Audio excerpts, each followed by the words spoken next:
Hello, hello, hello, everyone. Welcome back to the Fossil Record Podcast. I am your host, Cam the Dino Man, and today I am joined by two guests who I just realized how corny that intro is.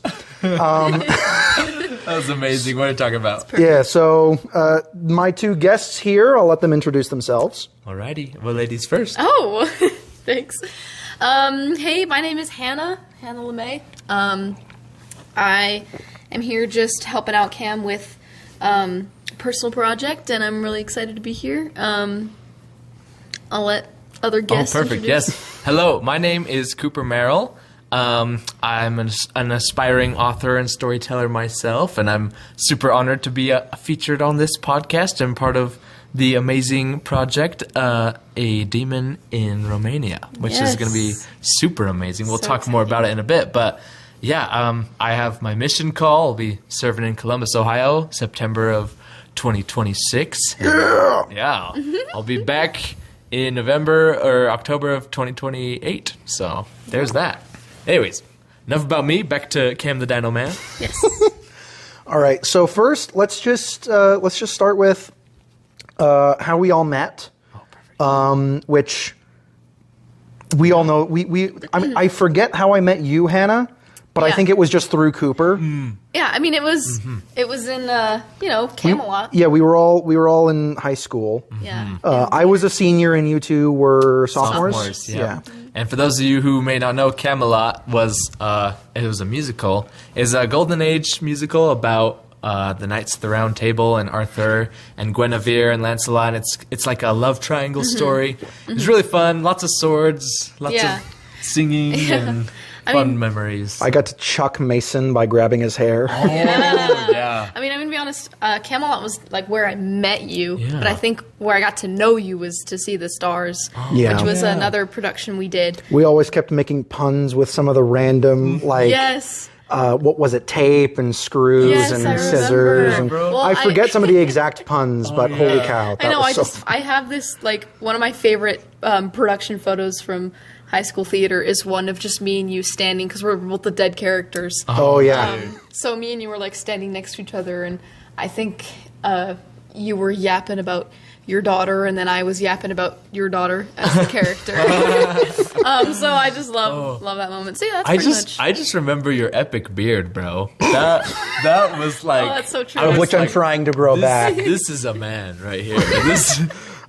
Carson has much more of a manly beard than I do. Well, we'll see about that. Anyways, but what do you mean, we'll see? You can see on his face. You're right. It's been a while since I've talked to him. Well, he's currently in Alaska doing a fishing trip. Oh, dude. Cool. Yeah, since he's leaving in September as well, he's just got his entire summer booked. Mm-hmm. And where is he serving again? Billings, Montana, I believe. Wow. Yeah, so lots of stateside going on. Yeah. Very cool. That's awesome. Anyways, Cam, do you want to tell us a bit about A Demon in Romania? Abso-frickin-lutely. So, Demon in Romania is a story, so a little bit of backstory. I'll explain a bit more of this in the actual video when it comes out on one of my other channels. It is a short story set in a world in which I'm hoping to write my first TV show. It's a post-apocalypse TV show, very similar to The Walking Dead, but with dinosaurs. Hey, Heck that's so cool. And this short story kind of takes place during the beginning of the apocalypse. And it takes place across the world to kind of show that, this entire thing is a worldwide pandemic. Wow. And so there's this story, and there's a couple other stories that I'm planning to write in Japan, in Africa, South America is another one. Dude. Really the only place that's safe is Antarctica. Oh, yeah. And that's just courtesy of dinosaurs not living in frozen environments. Cold environments, sure, not frozen, though. So I had a question. With this concept, you mentioned that it's a pandemic or epidemic. Is it like these creatures are being brought back to life, like through science or through a form of magic? Or tell us a little bit about that. It's a science fiction. I don't want to reveal too much. Oh, yeah. But it is science fiction, so it's not entirely magic, but it is science fiction. it's not Jurassic Park science fiction Right. where they're being brought back through genetic testing. This is a little bit different, and I haven't really seen it done before. And when I have seen it done, it's absolutely awful. So hopefully I can improve on it I'm sure you'll greatly do it more. right. Yeah. It'll be so good. I'm on the edge of my seat, man. I can't wait. I'm so excited. So, anyways, I kind of wanted to ask your opinions about the dinosaur that you featured in A Demon in Romania. I believe it's the Hatzegopteryx. Hatzegopteryx. Yeah. Interesting. It's not a dinosaur. It's not? Yeah, it's a pterosaur. Oh, okay. There we sick. go. The funny thing is, back in the 1800s, when the term dinosaur was named, pterosaurs are technically not dinosaurs because of how we described dinosaurs. Okay. Realistically, if the description was slightly different, you could totally include pterosaurs and dinosaurs. But just courtesy of how we describe dinosaurs, they're just barely not. Basically, if I were to describe it, if dinosaurs were humans, pterosaurs would be chimpanzees. Oh, okay. They are Interesting. they are dinosaurs' closest relatives. They're as close as you can get to being a dinosaur without actually being a I see. dinosaur. That's interesting. really cool. Yeah. And Hatzegopteryx is crap. What's the phrase? It's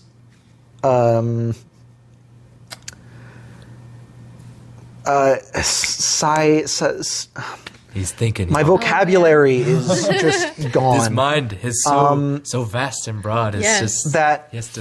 what's explore that the phrase where it's just like expanses. it's like my psychosis demon or whatever that phrase is. Like sleep paralysis, demon? Yeah, my paralysis demon. Paralysis demon. what? What are we talking about? I don't even. It's Sleep just paralysis demon. it's just so weird. I don't really know how else to describe it. It's just weird. It did live in Romania, so part of the reason why I called it Demon in Romania. Yeah. And it is the largest predator in Romania, in Transylvania, at the time in which it lived. Oh man. And it's simply because of a feature called island dwarfism, where, or it's called insular dwarfism and insular gigantism. The dwarfism aspect happened with the dinosaurs. There's a sauropod dinosaur or a long-necked dinosaur on the island, but it's like the size of a cow. And there's a possible, I don't know where the science is on this specific creature, but there's another dinosaur called Balor, or I heard someone once call it Balaur, which sounds very Tolkien-esque. Wow. Oh yeah, it does. This guy certainly loves his dinosaurs. I do. Do you have like a favorite dinosaur? Oh, or absolutely. Even just like a favorite part of Romanian folklore in general? Romanian folklore? I have no idea. The only research I've done is to make this story seem more legitimate. But Zmehu is probably my favorite part about it, probably Really? because I just love reptiles. Yeah. And Zmehu is a reptile or a reptilian humanoid. Yeah. And so that's he's probably my favorite part of it. Nosferatu, Nosferatu is probably also a very classic one. Cool. And then favorite dinosaur is Iguanodon. That one is Belgium, though. Still European, but wrong Very country. cool. Interesting. But yeah. So if you could you kind of like compare Zmeu to the Hatzegopteryx? Yeah. Like kind of tell us what your thoughts process were. My thought process was basing it off of Zmehu's specific descriptions as a dragon. And in my opinion, pterosaurs are basically the closest thing Earth ever got to making dragons. The only thing that's missing from them is breathing fire. Pretty I love much, dragons. yeah. They're so cool. And because technically speaking, they are reptiles, they're flying reptiles, and they often have adornments on their head, which European dragons often do. Yeah. And it's that's really the inspiration and the connection that I bring together in Demon in Romania. It's mentioned by word by the characters that you two are acting as. Heck yeah. Oh yeah, I'm so honored. But real quick, back to the explanation of Hatzegopteryx and its demonically sized physique. We were watching some videos, and I was like, "Oh my god, he's right behind me, isn't he?" Like, could not sleep with this thing. Yeah, I think it looks like on the screen. I feel like it doesn't even do it. Like, imagine seeing that thing in real life, because on the screen you can say like, "Oh, it's derpy looking," Yeah. and just to tell yourself like that wouldn't be scary, but in real life, it's weird because pterosaurs often do look very derpy. Like if you look at a real pteranodon with its proportions correct, it kind of does look a wee bit goofy. But once you get to the larger pterosaurs like Quetzalcoatlus, Aremborgia, Hatzegopteryx, they start to look a little bit more physically human. And what I mean by that specifically is that, so one of the anatomy things with pterosaurs is that they are plantigrade, meaning they walk on their heel and their toes like us. So we walk on our heel and our toes. Wow. Dinosaurs walk on just their toes. So they are what is called tiptoers. Sure. Digitigrade is the official term. Digitigrade. Interesting. So pterosaurs, they have that kind of like weird human foot, and then also their arms. Given that they're not exactly like European dragons, and where they don't have front limbs and it's just their wings. It kind of just looks like human arms grabbing onto a pole going down to the ground. Wow. And it's just so weird. And the thing about Hatzegopteryx is that it is big mainly because of something we call, like I referenced it earlier, insular gigantism, where basically a bunch of animals, a bunch of the dinosaurs go to Hatzeg Island and they're like, oh, there's not enough resources here. We need to get smaller to save the resources enough for us. And then Hatzegopteryx and a bunch of its relatives got there and were just like, oh, this place is full of tiny things, tiny animals. Let's just get really, really big. Yeah. And it is, if I remember correctly, it is the heaviest animal in the fossil record known to have flown. Wow. Weighing about as much as a female bison. Oh my gosh. Interesting. Yeah, I'm going to look up the height real quick of this thing, because it's about the height of a giraffe. Yes. Somebody think? You spelled height wrong. So, it's fine. It's about, it's between 4.5 to 5.5 meters, which is 15 to 18 feet tall. Yeah. When standing on the ground on all fours, this makes it roughly the same height as a modern adult giraffe. That's wild. Yep. That is insane. And it's kind of weird considering that Hatzegopteryx doesn't even weigh half a ton. Yeah.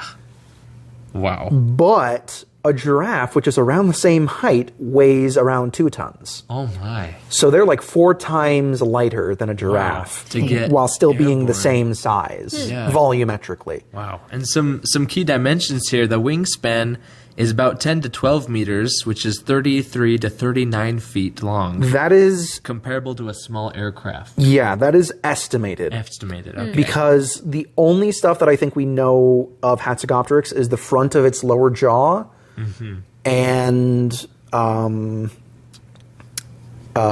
ribs and some finger bones from the wing. Okay. I see. So we're able to guess that it would be that long, especially doing some math saying, okay, if it's this heavy, this big, what kind of wingspan would it need to actually get off the ground? Wow. And you can do that with some math equations that I don't know how to do. Well, someone does, you know. Someone does, and hopefully they know how to do it correctly. And one more thing here. The skull length is about 8 to 10 feet long, making it one of the largest skulls of any non-marine animal. Yes, that would also again be an estimation given. Oh wait, no, we do have the back of the brain case. Okay. So we have the very, very, very back of the head and the front of the jaw of Hatzegopteryx. Everything else is based off of proportions from other relatives with more complete remains. Wow. So Hatzegopteryx could look slightly different from what we actually think. Oh my. But again, we probably never will know because Hatzegopteryx being a pterosaur, their bones are mostly made out of air, and so they crumble before they have the chance to fossilize. Dang it. So, yeah, a lot of large pterosaurs you'll find don't have great representation. Like Quetzalcoatlus, I believe, is some neck vertebrae and maybe an entire wing. Wow. And that's it. And Yes. even then, it can be quite fragmentary. It's pterosaur paleontology frustrates me whenever I do my research on Yeah, it, because it's just like, why do you always have to crumble? Oh, yeah. How? Well, thanks for telling us that, Cam. Yeah. Yeah. Everyone stay tuned for his Demon in short Ew, Romania. it's gonna be so Demon in cool. Romania. We Yeah. can't wait. So, Cam, with that, we kind of, we've heard a lot about the dinosaurs and the facts and stuff. We kind of want to hear a little bit more about you. Yeah. Now, Oh. so Hannah, if you'd want to Aspiring ask author. some questions that we have prepared here. I'll do Yeah, my well- best to answer. We were wondering, like, when did your inspiration as an author, like, where did it come from, and like where do you plan on going with it in the future? So my inspiration as an author has mainly come from my dad.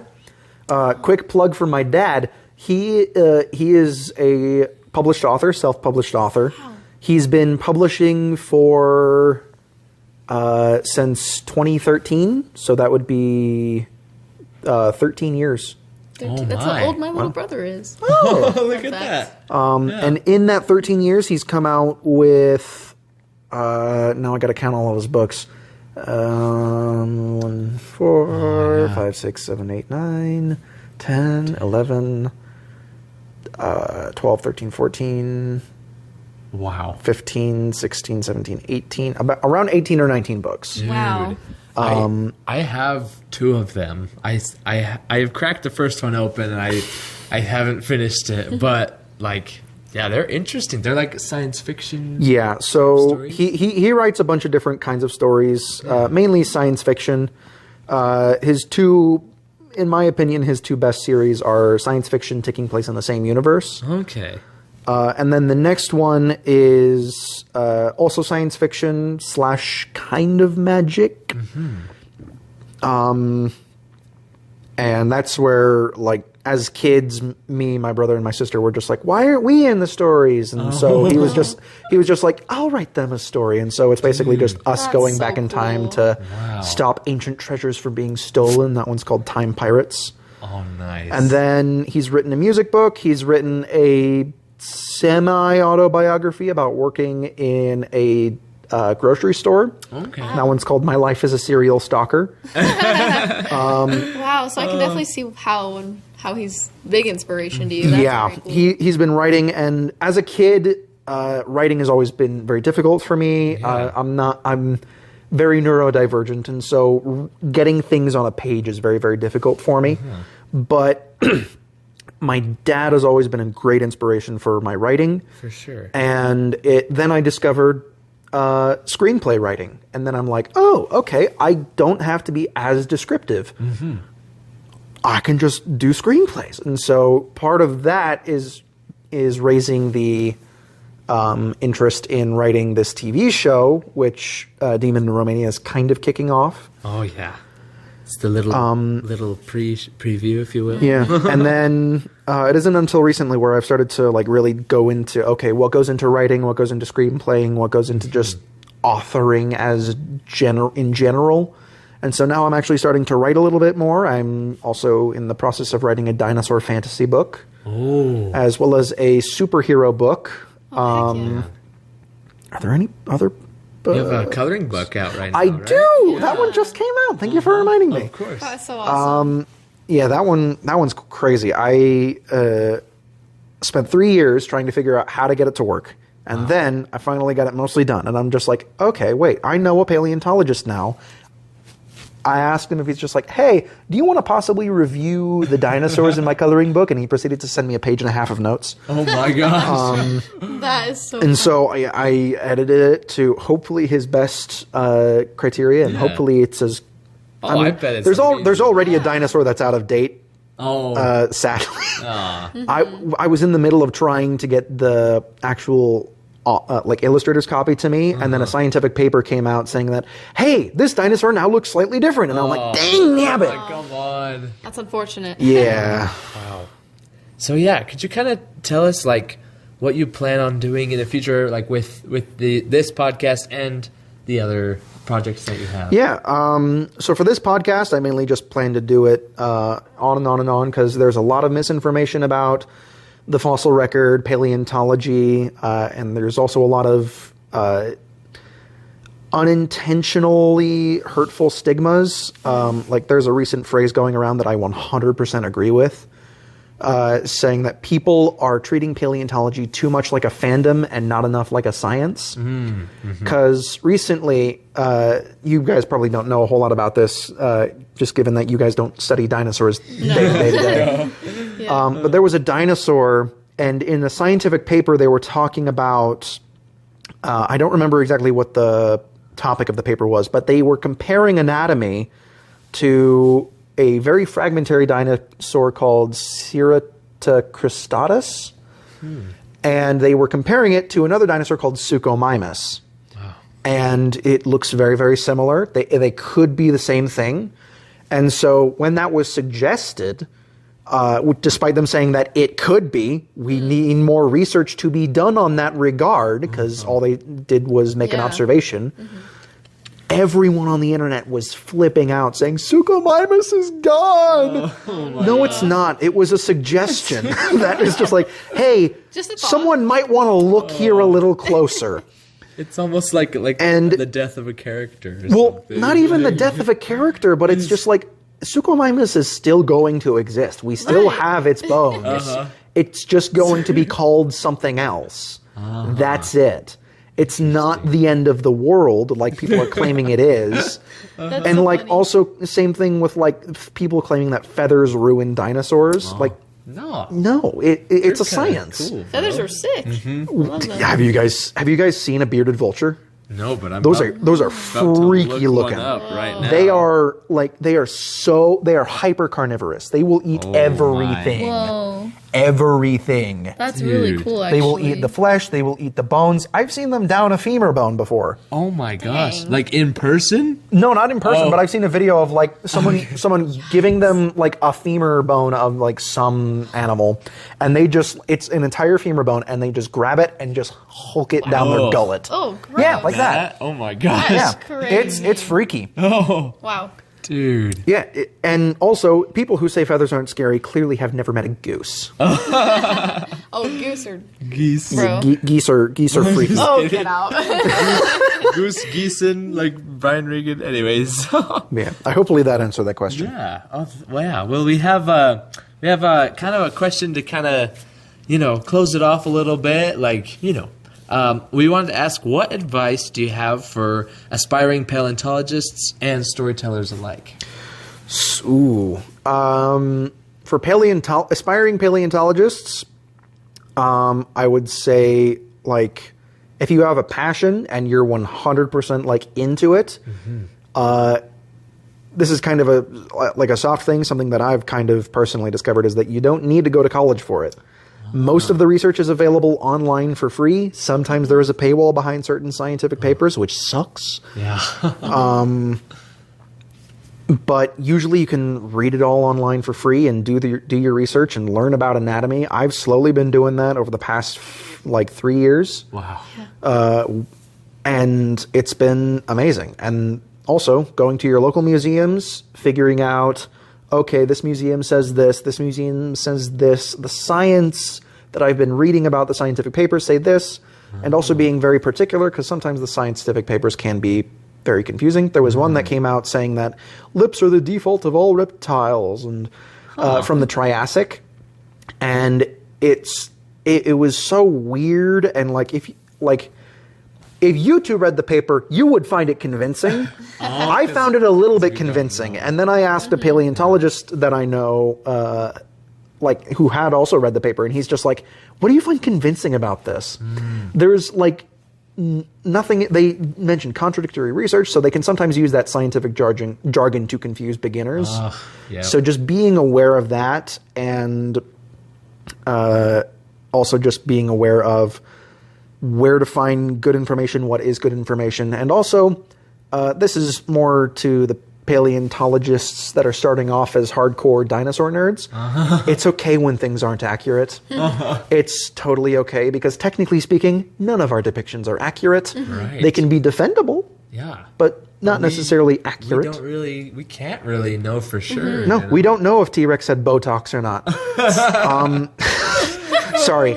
That's just something that I've noticed is that T-Rex looks like it has Botox whenever you give it lips. Oh yeah, It's weird. that is weird. Oh my gosh. Oh man. And that's not, and to the people listening to the podcast, that's not an argument against T-Rex having lips. That's just something that I've noticed. But also, yeah. And then to the aspiring storytellers, just go out, start telling stories. Amen. There are several great film directors like George Lucas, Christopher Nolan, Steven Spielberg, and they all say, and I'm pretty sure there's a couple other ones that are escaping my mind somehow, and it basically just like go out and just write. Do it. If you're a film director, go out, grab a camera, grab a couple of your friends, and go out and make something. Do it. You don't need to ask permission. You know, that's one thing I've kind of been like really coming to understand as I've been growing up. I'm also an aspiring storyteller. I love writing. I love acting. I love making films. I love just talking to people, telling stories, and like the biggest thing. My dad actually said this. He was like, you know, buddy, like you're already doing it. Like you're doing these things, and you are a director. You are a writer. Like just, you know, like don't let what the audience or what other people have to say, you know, taint your passion and your ability to create, because at the end of the day, that's what is important. Yeah. Definitely. Yeah, and that I can definitely say that's something that I've been trying to do when writing this TV show and writing my book. Oh yeah. It's like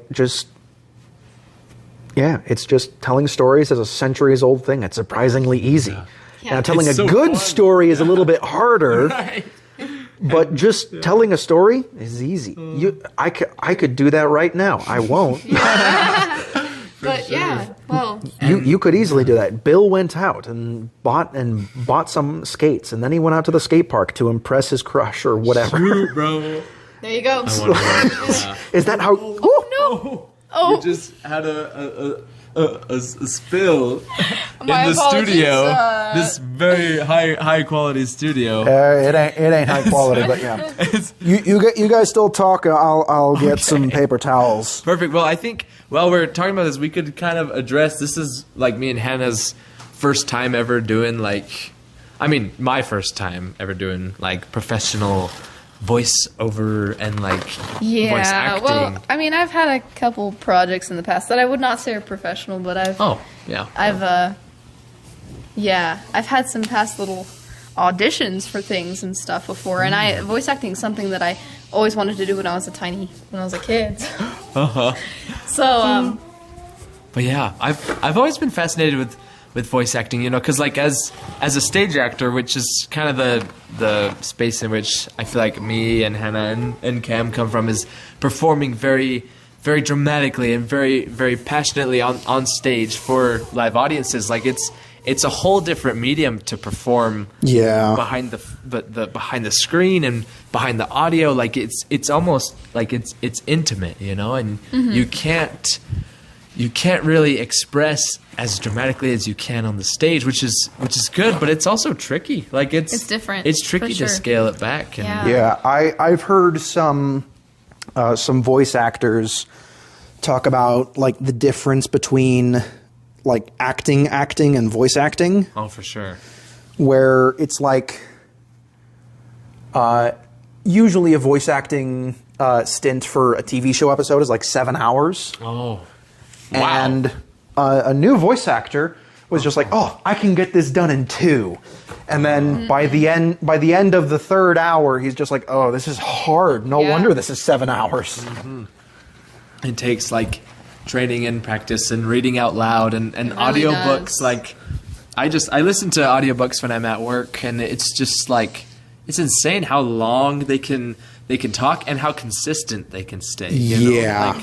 Because depending on the day you're recording, so many variables could play into your performance. Like maybe you woke up with a cold, or like maybe this or that happened. Like you never really know. It's just life, you know. It's just being authentic and human, and that's what's so, you know, great about it. Is Amen. just the authenticity and the realness and the vulnerability. I you know? agree. Yeah. Which is a hard thing to have nowadays, is vulnerability, and that's why I think Yeah, and also authentication, because with the rise of AI and all that stuff, that a lot of stuff is starting to sound not as authentic. For sure, yeah. Like, holy cow, the amount of AI YouTube shorts there are out there that just have really bad narration. It's kind of crazy. It's insane. And like, rising technology as a whole has been something me as a storyteller has been like kind of interested in. This is kind of bringing it back to the dinosaur aspect. I made a film my junior year of high school. This one. What was it? Which one was it? Was it the Charged. The Charged. Yes. The Charged monster. So in this film, it's kind of like a velociraptor-inspired creature that is born from a cable that is unsuspectingly plugged into someone's wall, and then like when you come by in the story, my protagonist, he's like a tired teenager on his phone, kind of addicted like all of us are, to some extent. But he comes in and he sees this charger and it's like warped and kind of strange, and he's like, I don't know. He plugs his phone in, goes to bed, and as he like dozes off into sleep, we cut to the phone and the battery starts draining. Which, it's like, what? A charger that drains your battery? What is this? Anyways, and then I used some stop motion effects and some little gadgets. I had a Nerf, like, laser tag trainer gadget thing. It was like a little robot. I hooked it onto the charger, and I animated it to pop off the wall and drag the phone with it, almost as if it's a sentient creature. And as it exits the room, it buzzes to get the attention of its victim, who is the unsuspecting teenager looking for his phone. So shenanigans ensue. The entity goes throughout the house and kind of evolves into this velociraptor, like, dinosaurish creature thing. I just took inspiration because I bought this mask when I was in like 4th grade, and I was like, guys, look at this mask. And I kept it, and I painted it and recreated it to be this creature, which I kind of wanted to talk about. If you'd ever be interested, this is kind of a self-plug. It's on my YouTube channel. It's called The Stygian Storyteller. I've made multiple short films with Hannah LeMay, featured in 2, I believe. Yeah, The Dweller and Scripted, which has been awesome. They're so awesome. Definitely. When am I going to be in one? I'll work on it, I promise. Shoot. Not even the old podcast. You're so right. But, yeah, they're so good. Check them out. But yeah, if you want, I'll definitely see. I want to collab more with Cam, so Definitely. we'll make it happen. Yes. Between, I guess, now and when I leave on my mission, or after, Yeah. who's to say? True. All things. I'll sign up for your email list, and I'll send you updates about movie stuff. Definitely. Perfect. Oh, I would love that. Anyways, so yeah, that's just a little bit about me, and yeah, thank you guys for your time. Yeah. Yeah. Thanks for having us, Cam. Absolutely. Awesome. I've been wanting to get this done since October. So Dude, we're so happy to be here, and you're such an amazing storyteller. And people can. I wouldn't say I'd say good right now. I'll get better. I'll I get would say better. amazing. always room. I mean, Always there's so many people who just like don't know much or don't have the opportunity or the resources to do Or what. the confidence. or to do what you can do, and it's really truly is inspiring. So, just remember that, and truly, it's amazing. Power to you, man. Cam the Dino Man. I love Cam that. the Dino Man. I'm never gonna let you Camster. live that down now. Okay, yeah. That's quite the. I've normally always said that, and everyone ignores it. I've never had someone actually acknowledge it. Just be like, "Oh yeah, that's that." I love it. I'm just bro. like, "Oh, that is it. kind of tacky." I need to get a T-shirt that says For real. "I'm friends with Cam the Dino Man" or something. Yes. We could add that to the merch. I don't have any merch right now. Oh, really? Yeah, no. The only merchandise I technically have right now is the coloring book. All right, so get that. Get the Yeah. coloring book. I'll that put a coloring link. book. I'll put a link in the description to Amazon. Or if you live in northern Utah, I'm going to be at the Ogden Farmers Market on Saturdays. So Yeah, do it. feel free to check it out. Pull up. Yeah. Anyways. Well, Yeah. We should probably get going, I guess. Absolutely. thank Yeah. you so much for having us, Cam. You were Absolutely. Thank you guys for helping me with this project that I've been dying to get done. Of course. Yeah. With all that being said, thank you guys for listening to the podcast. If we got any information of the science wrong, please feel free to correct us and source the correction. I'd be happy to be wrong and learn what is right. So yeah, thank you guys for watching. Remember to like, comment, share, and subscribe to boost this up in the YouTube algorithm, because we all know that it's inconsistent and it sucks. Oh, yeah. So yeah, thanks for watching. We'll see you guys in the next one. Peace out.